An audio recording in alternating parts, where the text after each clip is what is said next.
Un football à deux vitesses.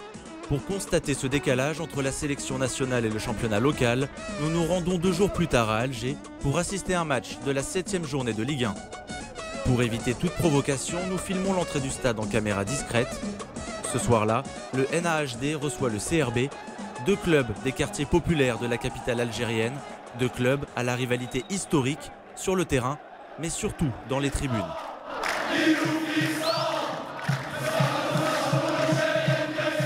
Le match a été classé à haut risque par les autorités.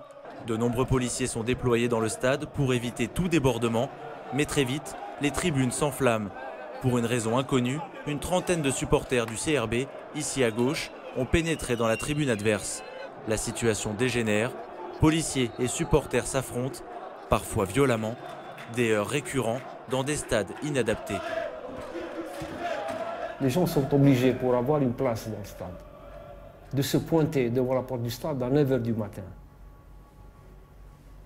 Et d'entrer dans une enceinte, dans un stade ou des tribunes, dépourvues de tout moyen, de tout confort. Il n'y a pas d'eau, il n'y a pas de buvette, il n'y a pas d'animation avant le match. Et bien sûr, si quelqu'un, tu l'encages pendant 5 ou 6 heures dans des conditions lamentables, sans pouvoir bouger, à la moindre erreur d'un joueur ou d'un arbitre, c'est l'étincelle.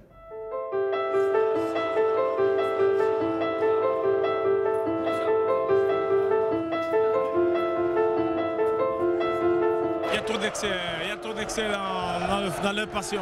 C'est pas une manière de jouer où il insulte les moments des gens et c'est la provocation.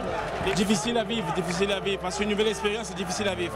Éradiquer la violence dans les stades est aujourd'hui une nécessité, un devoir, car depuis 5 ans, de terribles drames se sont produits en Algérie. Il y a 2 mois, l'attaque